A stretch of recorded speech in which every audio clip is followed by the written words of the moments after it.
Welcome to Grad Life Grind and welcome to this series on personal statements. In this video, I'm going to share with you what a personal statement is, and if you stick with this series, you'll learn my tips for writing a strong and compelling personal statement for grad school applications. Right after this short intro, I'm going to share my overview of personal statements. Welcome to Grad Life Grind. If you're new to this channel, thank you for checking it out. And if you're already a subscriber, thanks for being back again. My name is Ariel and I'm a PhD student in clinical psychology. And in this channel, I bring you information about the mental health field and talk about my journey as a PhD student. What is a personal statement? You may be asked to write a personal statement for your grad school applications or even an application for a grant or some other research project. A personal statement is essentially an essay all about you and who you are.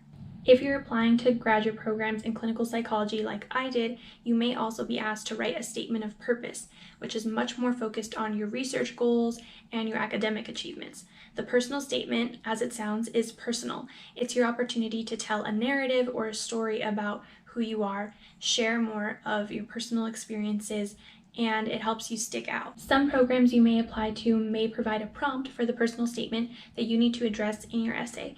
Sometimes it's a lot less structured and you're just asked to write a personal essay about yourself. So like I said, this is a narrative or a story about who you are and what you stand for, why you're pursuing this degree or this program, and the personal factors that may have contributed to that decision.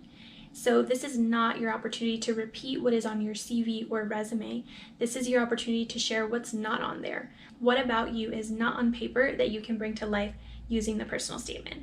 Now that you know what a personal statement is, I'm sure you have tons of questions like, why does this matter? Why is the personal statement such a big part of my application? What do I include? And how do I write a strong statement? In this video, I'm going to be covering my top general tips for writing a good personal statement.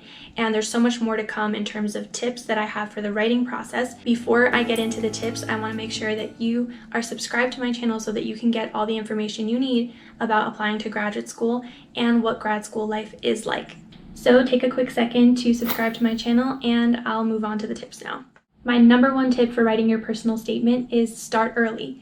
This is a process that is very challenging, can take multiple edits. Personal statement writing is really hard because writing about yourself is never easy. You don't want to sound like you're bragging, you don't know what things to include, you don't know if it sounds too humble. So this is a process that you're going to want to start super early. I would give yourself a couple of months before the deadline for your application. My next tip for personal statement writing is don't get too personal. And this one is kind of tricky because it's a gray area. You want to get personal and you want to share who you really are, but you also want to maintain professionalism. And I applied to programs in clinical psychology, and what motivates a lot of us to pursue this field is a loved one that struggled with mental illness or our own personal struggle with mental illness.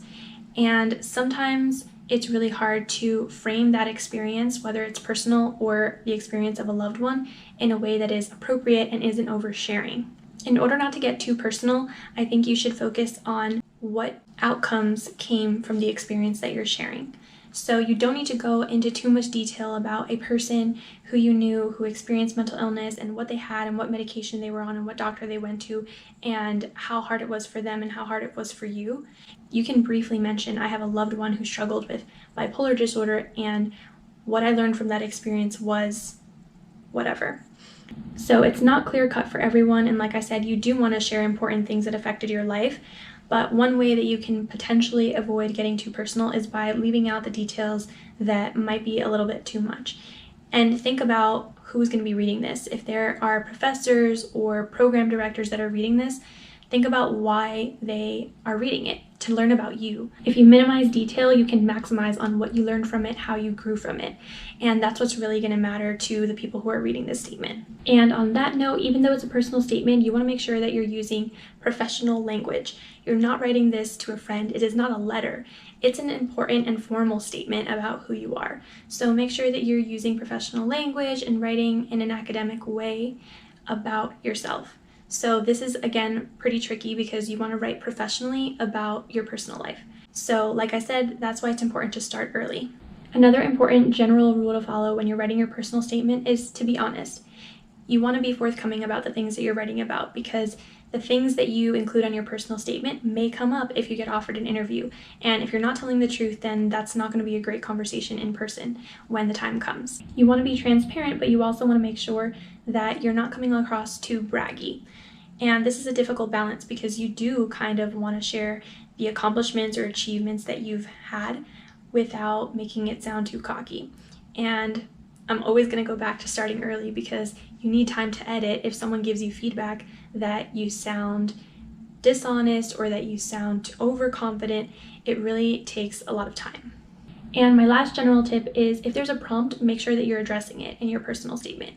You don't want to be asked a question and then write about your personal life without answering what they're asking of you. And if there isn't a prompt, but there is other guidelines like a page limit, a number of words, or a font, you want to make sure that you're adhering to all of that too. So those were my general tips for writing a strong personal statement. If you want more detailed tips about how to start writing and how to really make your personal statement come to life, please continue watching the videos in this series.